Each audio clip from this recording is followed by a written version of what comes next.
UP में देवरिया के रहने वाले शिवानंद चौरसिया की हरमोज स्ट्रेट के पास अमेरिकी हमले में मौत हो गई। यह सिंगापुर के जहाज एमटी सतबेलो पर थी। केंद्रीय मंत्री सर्बानंद सोनोवाल ने इसकी पुष्टि की है। शिवानंद जहाज पर इंजन फिटर थे। करीब 9 माह पहले विदेश गए थे। बताया जा रहा है कि बुधवार को जहाज हरमोज के पास से गुजर रहा था, तभी अमेरिका ने हमला कर दिया, जिसमें शिवानंद की मौत हो गई। ओमान स्थित भारतीय दूतावास ने गुरुवार सुबह घटना की जानकारी सबसे पहले दुबई में रहने वाले शिवानंद के छोटे भाई राम प्रवेश चौरसिया को दी। उन्होंने यह बात परिवार को बताई। इस पर घर में चीख पुकार मच गई और मां और पत्नी बदहवास हो गई।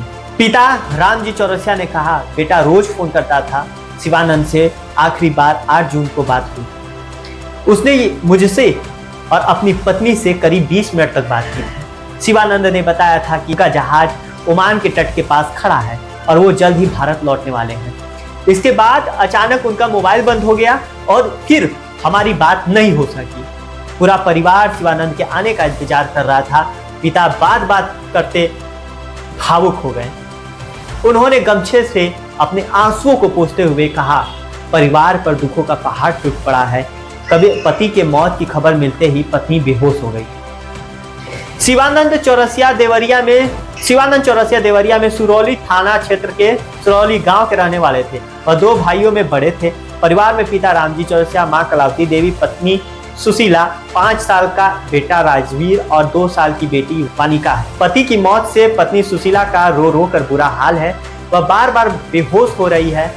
माता पिता की आंखों में आंसू थमने का नाम नहीं ले रही हैं। परिजनों का कहना है कि शिवानंद परिवार के बेहतर भविष्य के लिए विदेश में कठिन परिस्थितियों में काम कर रहे थे। उनकी कमाई से ही घर का खर्च और बच्चों की पढ़ाई लिखाई चल रही थी। बहनोई बोले, 9 महीने पहले शिवानंद नौकरी करने गए थे। शिवानंद के बहनोई ने बताया कि वह करीब 9 महीने पहले जहाज पर नौकरी के लिए विदेश गए थे। टैंकर पर हुए हमले के दौरान वे 3 लापता लोगों में शामिल थे। परिवार की उनकी आखिरी बार 2 दिन पहले फोन पर बात हुई थी। शिवानंद ने अपने पीछे पत्नी और 2 बच्चों को छोड़ गए। गांव में पसरा मातम। अंतिम दर्शन का इंतजार। शिवानंद की मौत की खबर मिलते ही सुरौली गांव में मातम पसर गया। दोपहर तक बड़ी संख्या में ग्रामीण और रिश्तेदार उनके घर पहुंच गए। तहसील प्रशासन और स्थानीय अधिकारियों ने भी परिवार से मुलाकात कर संवेदना व्यक्त की। अधिकारियों ने बताया कि विदेश में हुई घटना से संबंधित औपचारिक प्रक्रियाएं पूरी की जा रही हैं। घटना दूतावास और संबंधित एजेंसियों के माध्यम से पार्थिव शरीर को भारत लाने का प्रयास जारी है। परिवार को सहायता देने की उठी है मांग। ग्रामीणों ने सरकार से पीड़ित परिवार को आर्थिक सहायता उपलब्ध कराने और परिवार के एक सदस्य को रोजगार देने की मांग की। उनका कहना है कि शिवानंद की असमय मौत से परिवार पूरी तरह संकट में आ गया है।